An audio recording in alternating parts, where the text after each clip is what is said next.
नमस्कार मित्रों, आज हिंदी साहित्य में सुनिए हिंदी और उर्दू की मशहूर कथाकार इस्मत चुगताई जी की लिखी हुई कहानी वो कौन था। प्रस्तुत है कहानी वो कौन था। कुदरत जब सितम ज़रीफ़ी मतलब अत्याचार करने पर उतर आए तो हजरत इंसान का तमाशा बना देती है। ठाकुर साहब हरनाम सिंह ने कभी ख्वाब में भी न सोचा था कि उन्हें इतने बड़े इम्तिहान से दो चार होना पड़ेगा। या तो औलाद देने में ही खुदा ने गफलत की, और जब दिए तो एकदम दो बेटे। बेटा तो उनके यहाँ एक ही पैदा हुआ, लेकिन एक से दो कैसे हो गए, ये भी एक अजीबोगरीब किस्सा है। ठकुराइन जब ब्याह कराईं तो मुश्किल से 15 साल की होंगी। राजस्थानी हुस्नो जमाल का अछूता मुजस्मा। ठाकुर साहब उनसे 12 साल बड़े थे, खुद भी इकलौते थे और बड़ी जायदाद के तनहा वारिस। पिता का देहांत हो चुका था। बूढ़ी माँ को पोता खिलाने का बेइंतहा अरमान था, लेकिन सारी मन्नतें मुरादें मुंह देखती रह गईं। ठकुराइन की गोद न भरी। उन्होंने बेटे का दूसरा ब्याह करना चाहा, लेकिन वो अकड़ गए। ठकुराइन पर सौत लाने का वो ख्वाब भी न देख सकते थे। लेकिन 20 बरस पूरे भी न होने पाए थे कि खुदा को उन पर रहम आ गया। बच्चे की आमद की तैयारियां जोर शोर से शुरू हो गईं। माताजी ने इतने कुर्ते और पोतड़े सिलवाए कि 4 बच्चों को पूरे पड़ जाते। एक अलग कमरा सजाया गया, नीला हल्का नीला कमरा जिसकी छत पर सितारे टके थे, झाग जैसे लेस के पर्दे और सफ़ेद पंगूरा जिसके पाए पाटियों पर गंगा जमुनी नक्श चित्र थे, और छोटी छोटी घंटियां जड़ी थीं कि बच्चा करवट भी ले तो गुनगुना उठे।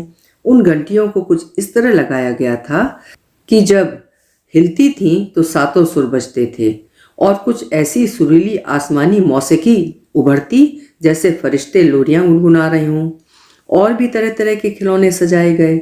माताजी तो बच्चे के कमरे में ऐसे खेलती थीं जैसे बच्चियां गुड़ियों के घर में खेलती हों। एक तरफ छोटी सी मेज पर घुटनों चलते बाल कृष्ण जी सजा दिए गए। उनके सामने छोटे छोटे दियों की कतार रखी थी, जिसमें लौ की जगह लंबूतरा आध इंची बल्ब जड़ा हुआ था। ठकुराइन की तबीयत खराब रहती थी। माताजी उनके लिए इमलियां तोड़वा कर खट्टा मीठा कचूमर बनवाती। ये इमली का पेड़ रहमत माई के छोटे से आंगन में था। वो रोजाना साफ सुथरी पकी इमलियां तोड़कर रंग बिरंगी टोकरियों में भर के दे जाती। खुद उसकी बेटी के भी बाल बच्चा होने वाला था। उसका मियाँ बलवे में मारा गया था। ठाकुर साहब ने उसे अपनी कोठी के अहाते में पनाह दे दी थी। रहमत माई को कुछ कम सुनाई देता था। उसकी बदनसीब बेटी सगीरा दुनिया से मुंह मोड़े खाट पर पड़ी आंसू बहाया करती थी। दिन ब दिन उसकी सेहत गिरती जा रही थी। जिस वक्त ठाकुर साहब के लाल ने जन्म लिया, कोठी के कोने से मातम की सदा मतलब आवाज बुलंद हुई। सगीरा बच्चा पैदा होने के 10 मिनट बाद चल बसी। कोई दाई भी बुलाने की नौबत न आई। अचानक ही बच्चा पैदा हो गया। रहमत माई को कुछ सुझाई न दिया। आनूर कैसे काटा जाए, मेहतरानी को उसने हाथ न लगाने दिया। वैसे ही बच्चे को झोली में डालकर ठाकुर साहब के पास पहुंची। वो खुद बौखलाए हुए थे। उसे डॉक्टरनी के पास ले जाओ, नाल तो काट दें, कुछ हो ना जाए बच्चे को। उन्होंने जल्दी से माई को अंदर भेजा। ऐसे समय रहमत माई का अंदर जाना कुछ माताजी को अच्छा न लगा, लेकिन इससे पहले कि वो रोकती, रहमत माई अंदर घुस गई। नर्स ने बच्चे को लेकर तौलिए में लपेटा और मेज पर लिटा दिया। क्योंकि उधर माई ने कमरे में कदम रखा, बच्चे का नाल काटने तक नर्स ने माई के नवासे का भी नाल काट दिया। क्या गोल मटोल बच्चे थे। डॉक्टरनी ने ठाकुर साहब के बच्चे को नहलाकर सफ़ेद फ्रॉक पहनाया, लेकिन बांधकर उसकी दादी की गोद में डाल दिया। उनके आंसू निकल आए। झट हाथ से 10 तोले की सोने के कड़े उतार कर डॉक्टरनी को पहना दिए और पोते की बलाएं लेने लगी। ठाकुर साहब भी खड़े मुस्कुरा रहे थे। नर्स ने डॉक्टरनी से कुछ कहा। वो तोरियां चढ़ाकर जल्दी से अंदर गई। ठकुराइन बच्चे को पहलू में लिटाए मुस्कुरा रही थी। थोड़ी देर के लिए डॉक्टरनी सन्नाटे में रह गई और कुदरत ने एक कहकहा लगाया, क्योंकि उसके बाद बौखलाहटों का एक तूफान सारे घर पर टूट पड़ा। ठकुराइन कहती थी जो बच्चा नर्स ने उनकी गोद में दिया वही उनका सपूत है, मगर दादी अम्मा ने जिस पोते की बलाएं लेकर सोने के कड़े डॉक्टरनी को दिए थे, वो अपनी गोद वाले बच्चे को ही पोता मानने पर बाजिद थी। मगर ये सब हुआ कैसे। डॉक्टरनी पूरे यकीन के साथ कह सकती थी कि जो बच्चा उसने माताजी की गोद में दिया वही ठाकुर साहब का बेटा है, लेकिन नर्स कहती थी उसे अच्छी तरह याद है कि उसने ठाकुर साहब के बच्चे को गुलाबी तौलिए में लपेटा था और माई का नवासा फिरोजी तौलिए में लिपटा पड़ा था। वाह, क्या मैं अपने बच्चे को न पहचानूंगी? ठकुराइन फिरोजी तौलिए के चक्कर में नहीं पड़ना चाहती थी और उनकी गोद का बच्चा बिल्कुल बाप पर गया था। हाँ, ठोनी माँ पर थी, लेकिन ठाकुर साहब को दोनों बच्चे गोश्त की बोटी के शक्ल के मालूम हो रहे थे। माताजी कहती थी कि उनकी गोद वाला बच्चा ही उनका पोता है, क्योंकि उसकी तरफ उनका कलेजा खिंच रहा है। लेकिन फिर सब चुप हो गए। रहमत माई खंबे से लगी बैठी आंसू बहा रही थी। मस्जिद से लोग बेटी का कफन दफन करने आए हुए थे। वो नवासे को क्या पहचानती? वो तो खुद को भूली हुई गम के बोझ से दबी जवान बेटी की मौत का धक्का सहारने में जुटी हुई थी। ठकुराइन ने जब माई के नवासे को देखा तो भौचक्की रह गईं। न जाने क्या सनक सवार हुई कि रो रो कर हलकान हो गईं। लोग उन्हें धोखा क्यों दे रहे हैं? ठीक कहती हैं माताजी, उनकी गोद का बच्चा ही उनका पूत है। लेकिन जब नर्स उनके पहलू से बच्चा उठाने लगी तो मचल गईं। फिर सब बिल्कुल बदहवास हो गए। एकाएक ही ठकुराइन दोनों बच्चों को समेट कर अड़ गईं। मेरे तो जुड़वा पैदा हुए हैं, तुम लोग क्यों तूफान जोड़ रहे हो? दूसरे दिन एक हंगामा खड़ा हो गया। सब सोच रहे थे कि दिन की रोशनी में दूध का दूध और पानी का पानी अलग हो जाएगा। अपना बच्चा भला छुप सकता है? खून की कशिश भी कोई चीज है। लेकिन जैसे ही उनके पास से एक बच्चा उठाया जाता, वो अपना फैसला बदल देती। ठकुराइन की ऐसी हालत हो गई कि बड़ा डॉक्टर बुलवाना पड़ा और सारे मोहल्ले में खबर फैल गई कि बच्चे गड्ढमड्ढ हो गए हैं और मोहल्ले से बात शहर तक पहुंची। बतरस होने लगी। किसी ने कुछ कहा, किसी ने कुछ। रहमत माई हर्राफा मतलब नीच औरत है। जानबूझकर ड्रामा खेला गया है ताकि उसका नवासा ऐश करे और बेचारा ठाकुर साहब का बच्चा भीख मांगे। घोर पाप हो जाएगा। एक हिंदू का बच्चा मुसलमान के घर पलेगा, संस्कृति को ठेस लगेगी। ये एक गिरोह के लोगों की राय थी। दूसरे गिरोह मतलब समुदाय के लोगों का ख्याल था कि ठाकुर साहब ने जानबूझकर घपला किया है।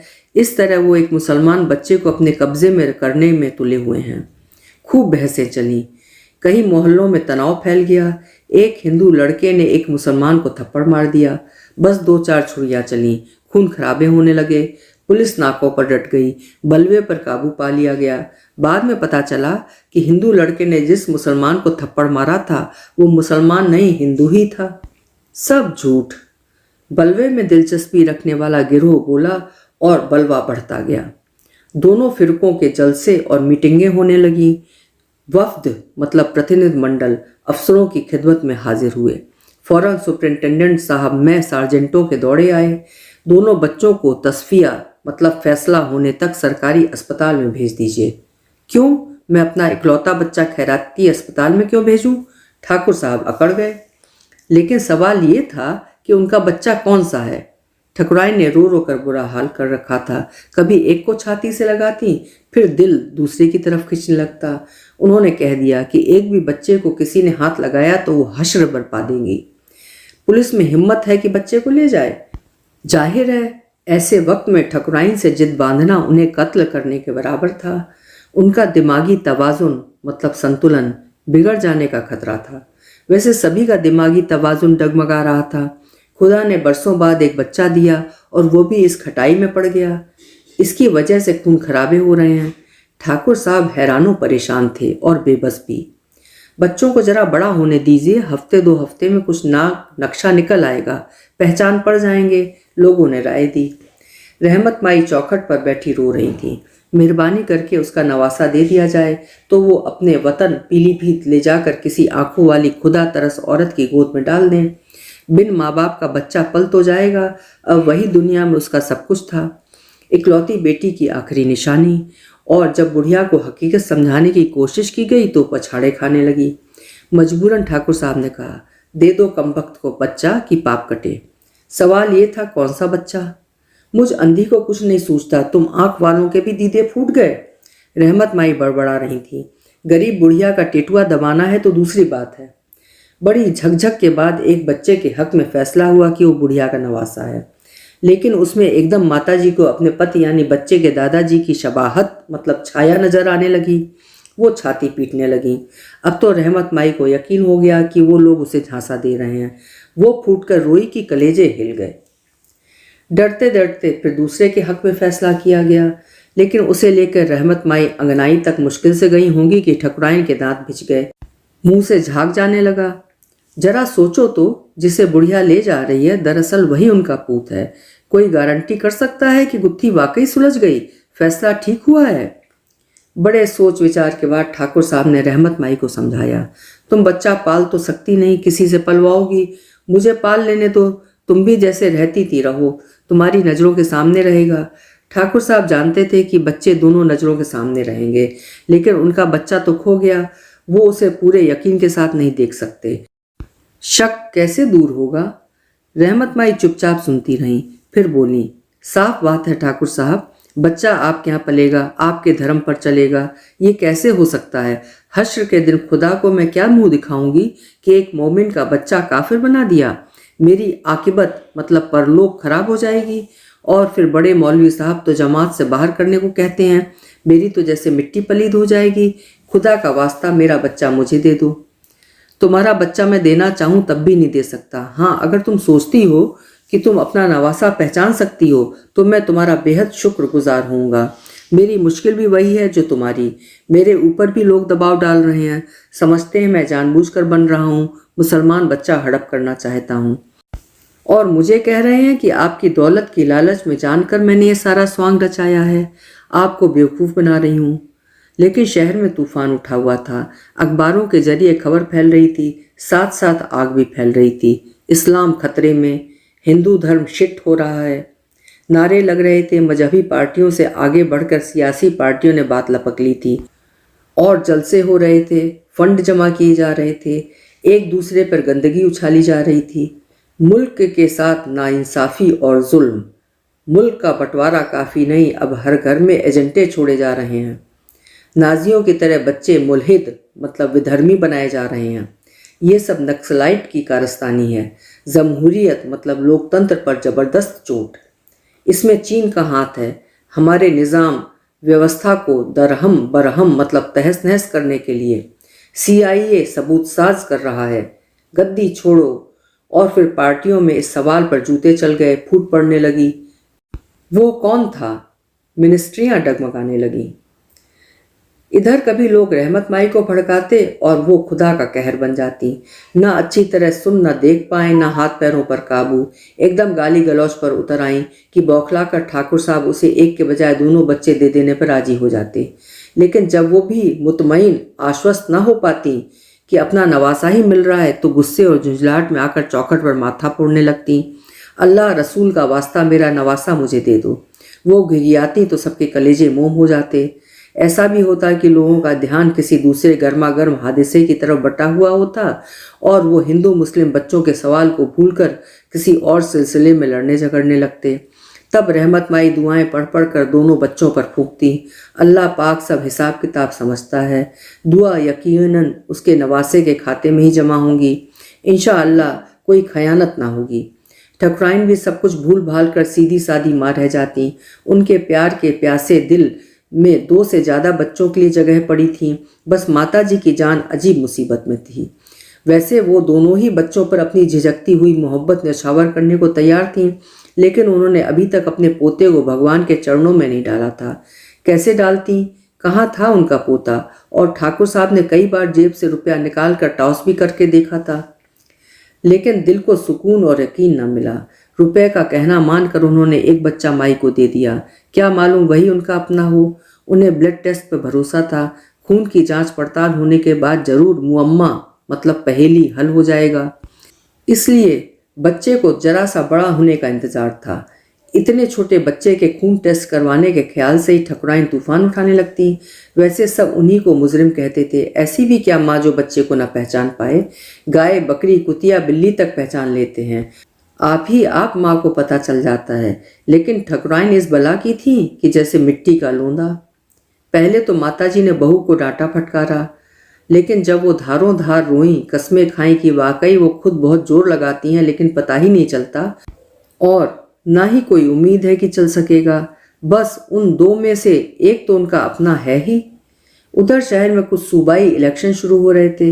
मुख्तलिफ गिरोह मतलब विभिन्न दल एक दूसरे पर छींटे कस रहे थे। उन 2 बच्चों का सवाल फिर से उठ खड़ा हुआ।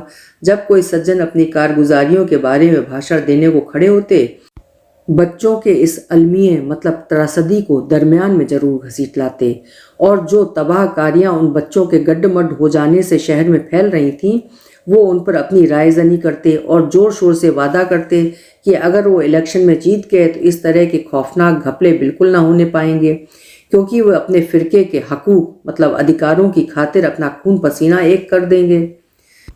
मुखालिफिन भी चूकने वाले न थे।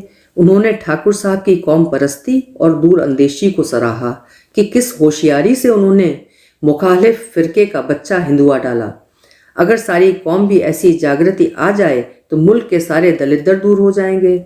इस बयान पर मुसलमानों में कोहराम मच गया।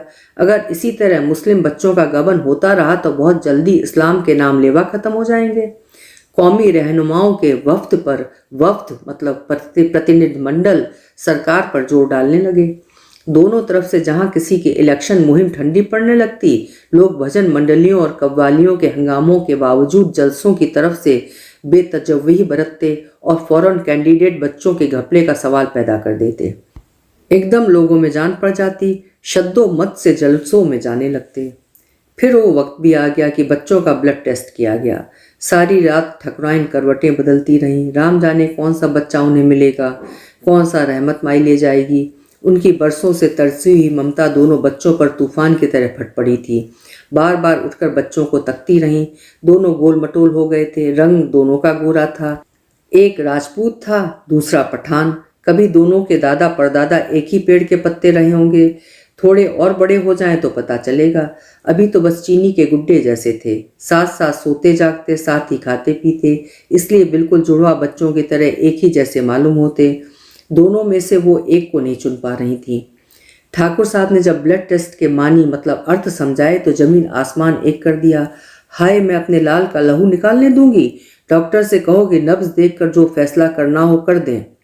छोटी बड़ी कौन सी बीमारी है जो डॉक्टरों से छुपी है। देर सबेर सबकी ही पकड़ में आ जाती है, मगर कौन माई का लाल है जो नब्ज देखकर मजहब या अकीदा पहचान जाए। लेकिन ठकुराइन के दिमाग में ये बात ठूसने का कोई रास्ता न था।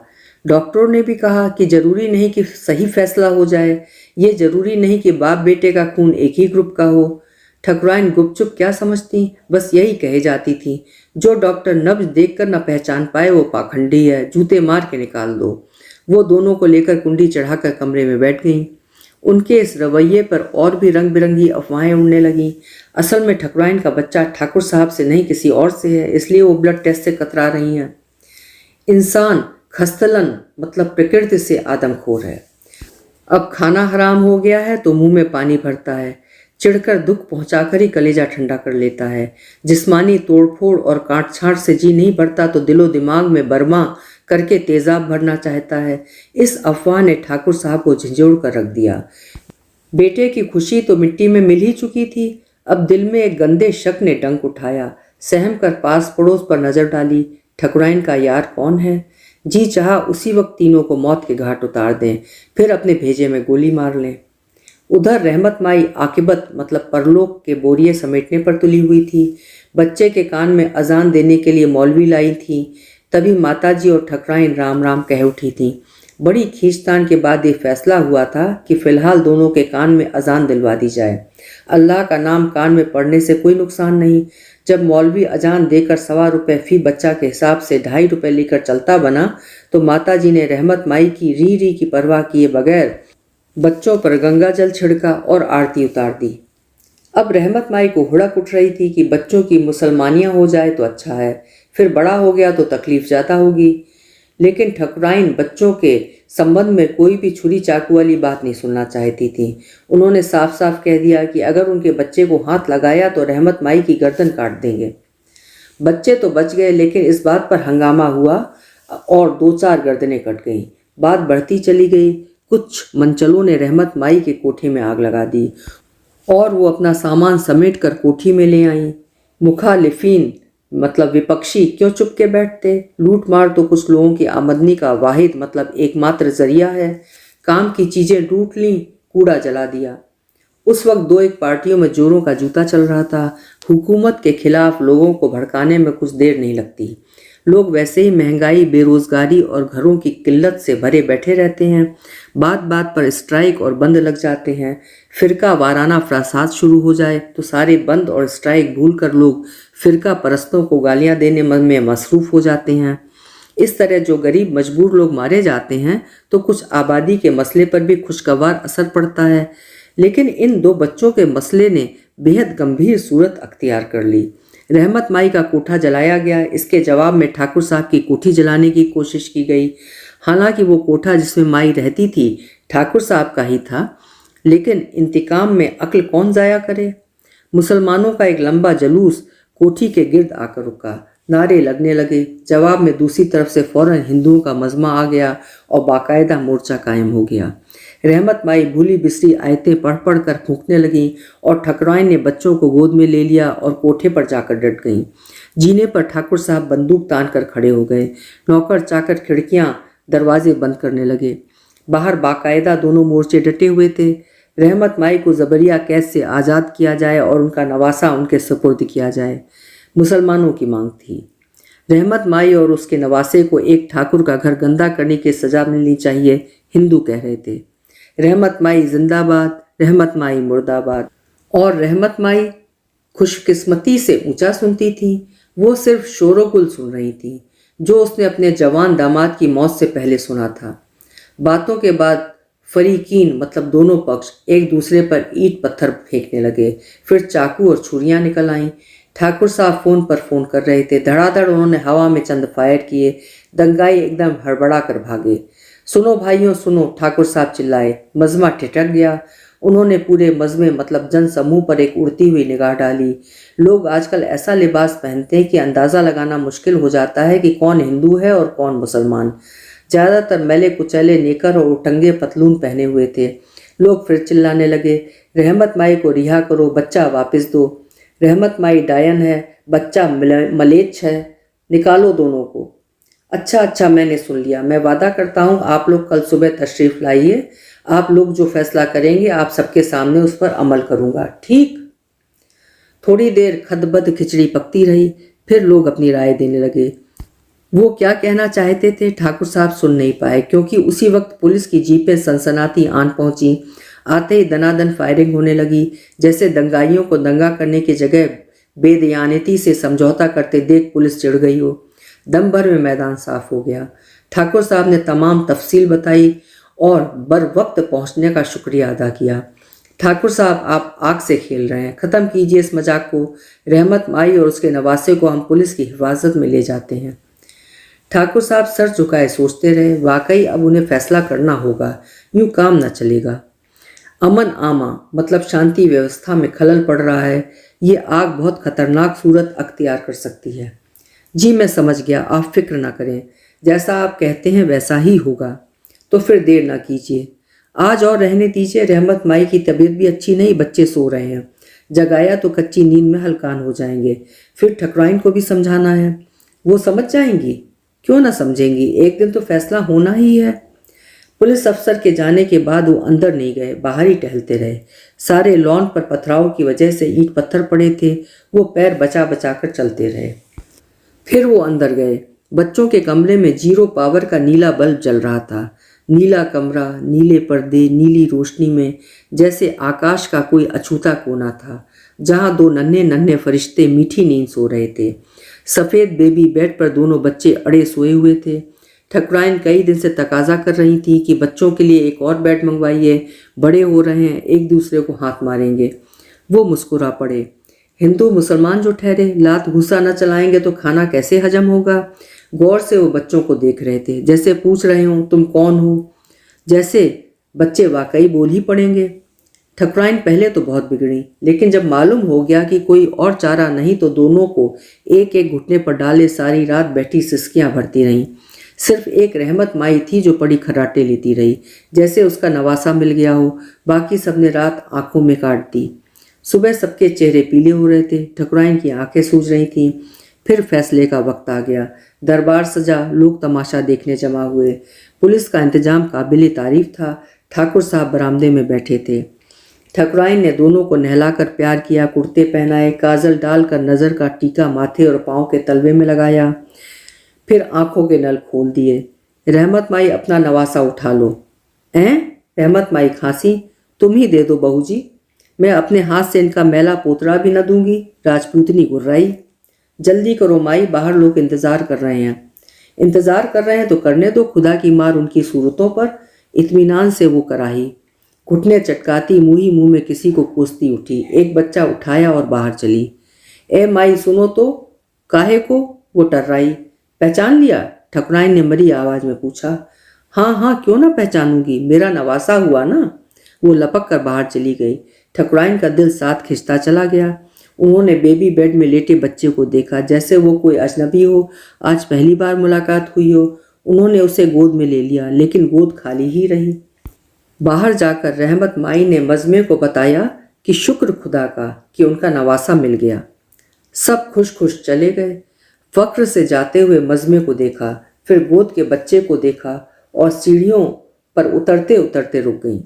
कुछ देर पगलाई सी आंखों से देखती रहीं, फिर ऐसे पलटी जैसे कोई चीज भूल आई हूं। ना बहू जी, मैं उस नेगोड़े को ना पहचानती। माई ने बच्चा ठकुराइन की गोद में डाल दिया। ये थी आज की कहानी दोस्तों, जिसे लिखा था इस्मत आपा ने, यानी कि मशहूर लेखिका इस्मत चुगताई जी ने। फिर मिलेंगे। आप खुश रहें, आबाद रहें। शुक्रिया।